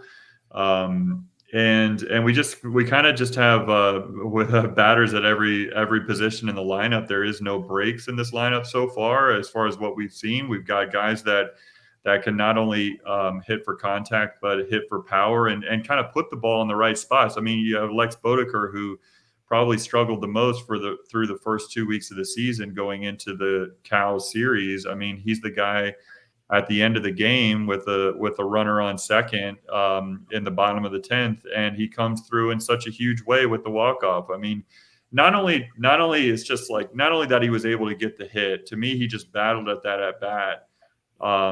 And he fought a couple off, and he hit the ball, like, he kind of took the outside pitch and he like hit it where it was pitched, basically, is kind of a common phrase. And if you're around baseball a lot, I mean, it was an outside pitch that he slapped the opposite way in between the gap. And it was just a big time, hit in a crucial moment. And we've seen a lot of those so far this season. So, and then on top of that, you got the pitching staff, in particularly,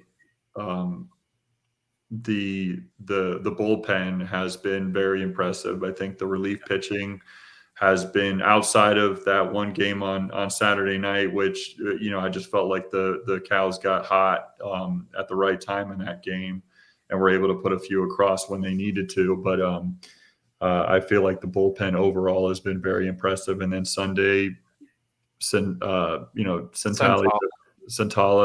goes out there and and pitch is an absolute gem. I mean, he just pitched fantastic over the weekend. I think that graphic that UCF Baseball analytics, put up, the Twitter account there, put up today that I shared with the rest of you guys. I think it was something like he's averaging like something crazy, like 75% first strike, percentage, which is just wild. Being able to stay ahead in the counts like that is very important. And so yeah, our pitching looks much improved, and our defense looks much improved, and our especially from a hitting for contact standpoint, is improved over last year as well. So against some tougher opponents coming up, we'll see if it holds out. But it just seems like they're on the upward trajectory, as opposed to just surprising people right now. It seems like they're building upon every good thing that they're doing on the field, which is just great to see. Yeah, Ben Vespi back with a vengeance. We were waiting for him to make his reemergence. He had a lot of promise when he first went out. Came to UCF and then had an injury and didn't pitch as well last year as what everybody was expecting. But this year he's come out and he's throwing heat, and he's doing really, really well. So that's exciting to see. As you mentioned, Santala. And then there's another guy that I'm interested that has a pretty wide variety of pitches. I can't remember his name. I'm just going to call him Brick House because I know it's something house that has been pitching. If you guys will look up his name real quick for me, for some reason it's escaping me, probably because it's 11 o'clock. But I've been very, very impressed with his ability to have such a wide variety of pitches. And if you're a hitter, it's much harder because everybody, when you're coming in as a hitter, what pitchers like to throw. And that helps you anticipate when the ball's coming out of the pitcher's hand, because when you're hitting, as soon as that ball leaves, you can sort of tell what that ball is going to do based on the angle, the finger, how the ball is being clutched, and then what the release looks like. And if you're standing behind the plate, I don't think anybody who has not played baseball understands how fast that ball moves. You literally have to see and anticipate where that ball is going to be within a split second once the ball leaves the pitcher's hand at the collegiate level. You don't have time to figure that pitch out. So you're looking at how it's released, where it's released, the arm angle, to kind of figure out what kind of pitch it is, and you're swinging like a second later. So, or not even a full second later, in order to make contact with that pitch. So, he's, with him having such a wide variety of pitches, it makes it really, really hard on hitters because there's so many options on where he can put the ball, and his ball placement has been phenomenal. So for me, that's been a pleasant surprise because he was not on this team last year. And I think you're thinking of Cade Boxrucker. Is that who you're Boxrucker? That's what it is. Boxrucker. Yeah, Boxrucker has played really, really, really well. I've been really impressed with his pitching. He'll be a starter. So it'll be interesting to see how that all plays out. But the pitching, like you said, the closers have played extremely well. And everything I've heard, Santala gave an interview after his phenomenal performance against the Cows. And he talked a lot about confidence and how the pitching staff this year has a lot more confidence in what they're doing, and are figuring out ways. They're not getting overwhelmed. A lot of times last year when they got behind in the count, or they were late in the game and they were pitching from behind, they started making mistakes and they weren't consistent. They were feeling the pressure. And Coach Wally's and the pitching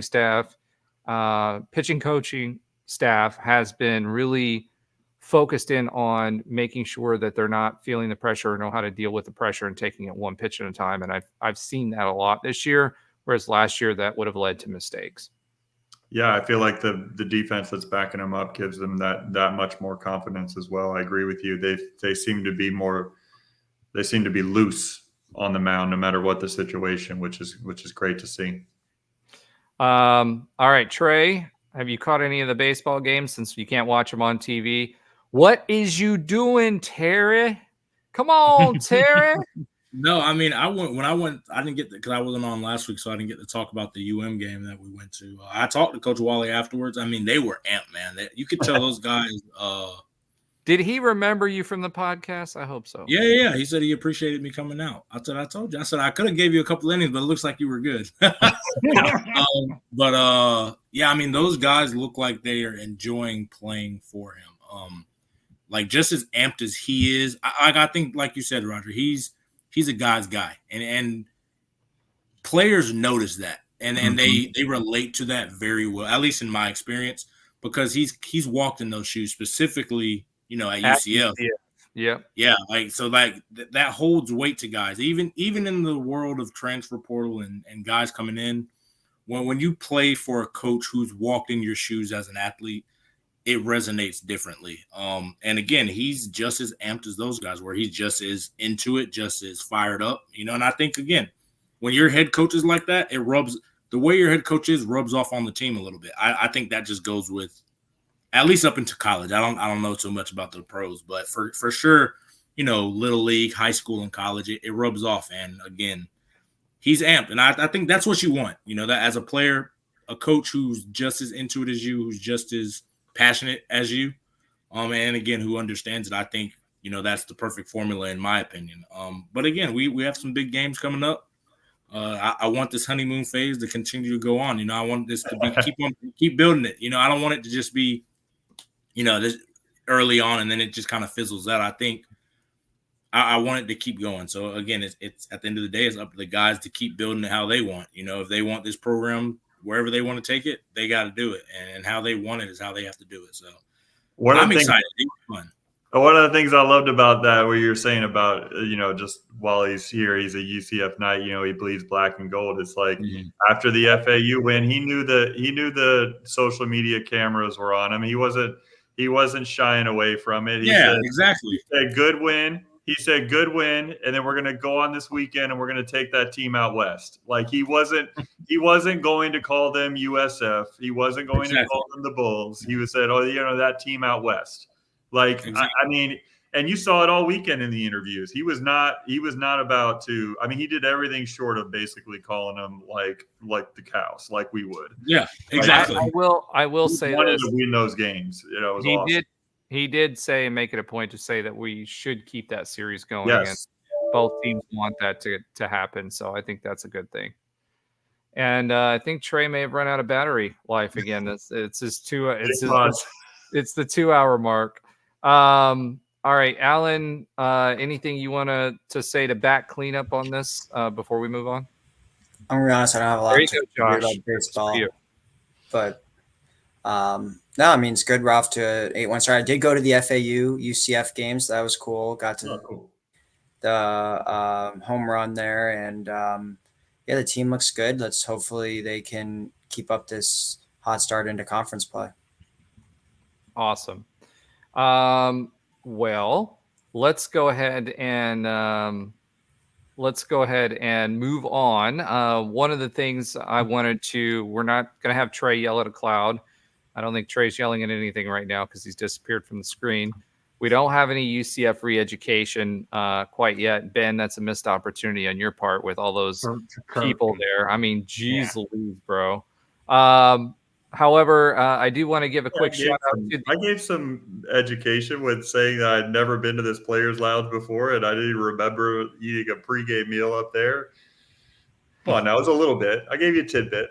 Okay. All right. Maybe. So Ben did tell us that his spider bite in the old Wayne Dench gave him some extra strength. If you know, you know, man. It's tough. That old Wayne Dench was no joke.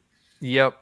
All right. But I want to give some listener love out there. We had 5 new subscribers. As a reminder, everybody, like, subscribe, And make sure grind. you That's the comment. end. No, wrong show, Josh. And make sure that that you comment. We do have some folks from other fan bases that are out there listening, watching, and leaving comments. So let's make sure that we're stepping up and doing the same. All right.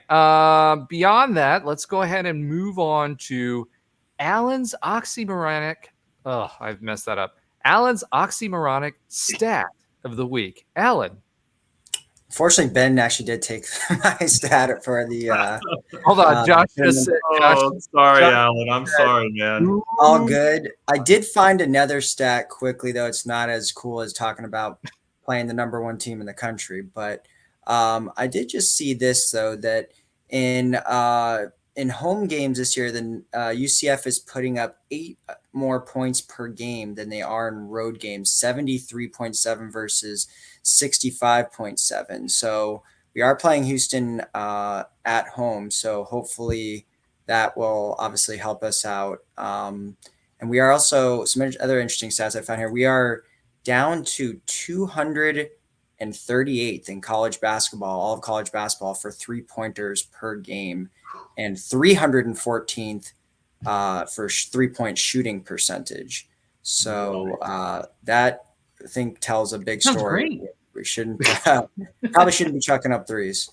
Yeah, probably not. Chucking is the right word because we're not. It is. All right. Thank you, Alan. The arm is cutting way off on this. So, Alan, since you actually did the research on it, and I bogarted your stat, I mean, is it softball and baseball the only time that we've ever hosted a number 1 team in the country? That's all I could find. Yeah, was softball and baseball. And then the only number 1s I think we have ourselves are obviously cheerleading and then soccer this past year, when we've been number 1 in the country in a sport. Yeah, for all of a week. All right. So we are mentioning that because not cheerleaders. That's like a cow's move to be number 1 for like a week and then just fall off. Was it only a week? I thought it was a little. Wasn't it like maybe 2? But it was. I think it was a week because we beat West Virginia and right. Then we lost like the next game. I honestly lost immediately. But the Cows were only number 2. They weren't number 1, so ours is a little bit better. Cows will always be Cows are number 2. Alan, you are correct. Always the 1. Yeah, they will always be number 2. Okay. Josh, I think it's your turn in the driver's seat. So what is Josh's sometimes funny fact of the week? This is a pretty easy one, I think, but we'll see. So Houston basketball has only lost 3 games this entire season. How many losses were on the road? 1. 2. All 3. Well, one of you has to get it right, and that winner is Ben. Yes. Houston has not lost at home, and they've only lost by a total of less than 20 points in 3 games. And honestly, there were 2 tight games, and Kansas got over on them a little bit on the road. So you're saying we have a shot? I don't know. But they do lose. They almost lost to Oklahoma. They had to. It took a last-second 3-pointer to win that game. Was it like 0.4 seconds? I think Snead is the guard's name. It's one of their 2 guards that are just really good. So yeah, and it's we'll see. Yeah, it's certainly interesting. I remember even back in the American days with Houston when we beat them. They had that very impressive home winning streak going back then. They are tough to beat at home, and we played them really tough. And I said at the time, and I may have to eat those words, but I don't think I will. I'm still predicting that we win against Houston at home. All right, Josh, give us the skinny on UCF Sports. The skinny, well, there's been a lot of UCF sports going on. We're getting deeper into the spring sports. We had UCF women's hoops lost to Kansas and a nail biter to Houston. Both, pretty unfortunate losses. We have 3 conference wins left. Right, let's pause there. That Houston game was not an unfortunate loss. That was again, some folks not thinking through what they were doing. Two big mistakes. One, we got up. That I was watching that women's hoops game. We got up, hit a three, and then came back to the other end of the court. And the same person, Peterson, who has been stellar for us, by the way. So, she's usually good. Yeah, she just completely whiffed on defense on the other end of the court. For whatever reason, she started her person opposing team member that she was guarding. For whatever reason, she thought she was going inside with a pass and just went towards the middle of the paint, left her person wide open. They shot the three. And, then came back on the other side, and we just had a turnover and just a really not smart play. And they did what they did. And then we had the ball back with I think it was 18 seconds. We took it down the court and just dribbled and dribbled and dribbled and dribbled and dribbled. And there was 4 seconds left. And Peterson just desperation got into the paint and tried to throw something up that didn't even, barely hit the rim, the front part of the rim. It was they played so well in the fourth quarter because they were down 21 and came back in the third quarter and, were ahead in the fourth quarter. And it looked like they had them beat, and just mental mistakes towards the end. And it seems So it's a fortunate loss. I mean, I understand where you're going with that. Yeah. Well, I'm just saying it's been a theme if you've watched women's basketball all year long, where they make late mistakes to lose games. I watched one live earlier in the season too that should have been a win. So I'm with you. I've been there, both on watching it on TV and watching it live. So I'm with you. Close, and we have some people coming in next year, but even that 18-second, they were reviewing it to make sure it was a 3-point shot, which it clearly was for Houston on the previous possession. And they basically had a full timeout. Satia Messer got the team over there. They went over everything, and they still did that with the last 18 seconds. It was just unfathomable to me that I don't know what they had drawn up and were attempting to do, but I can guarantee you Satia Messer did not draw that up. I'm sure you're right. And it was crazy. Yeah. So that was the end of the regular season. Well, almost the end of the regular season. The final regular season game is at Cincinnati, and I believe they already have the 14th seed in the women's tournament, if I remember correctly. They do. They do. Yeah. So women's tennis lost to BYU and Texas Tech. Not continuing a winning way. They are going to be playing Baylor next. We also have the men's tennis team who are doing really well. They beat the Cows 4-0, and they are 9-1 overall. And I think their only loss was to a top 10 team. So that was pretty darn good. The UCF softball, they played a game against North Florida. That was then again postponed. But they did beat Princeton 10-2. And 11-3 in 2 games. They beat Kennesaw State 4-1. They did lose to 22 ranked South Carolina 4-2. They seem to be having these they can't get over the hump against ranked teams type of scenario, which all close games, one score games, close, but not getting over the hump. Unfortunately, they play Stetson next, and they're at 11-7 overall. And I bet you those 7 losses are probably all the ranked teams at this point. Yes, they are. Close. Yeah. They are. They it's 1-2 run games every single time where the offense just stalls. They have a pretty good offense going. They've been run ruling a lot of people. They ran rule Princeton, which was really good. Last year was a NCAA tournament team and did well in the tournament as well, but run ruled them twice. It's just,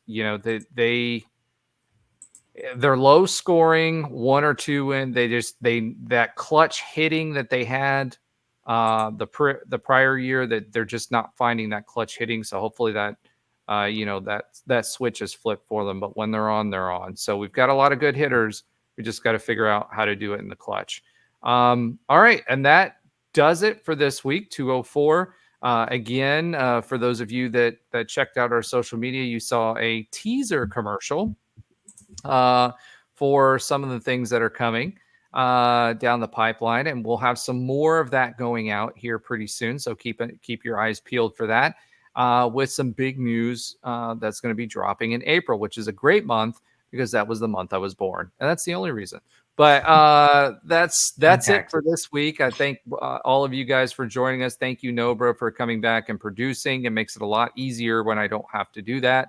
And appreciate all the hard work you do outside of the podcast to help us be successful.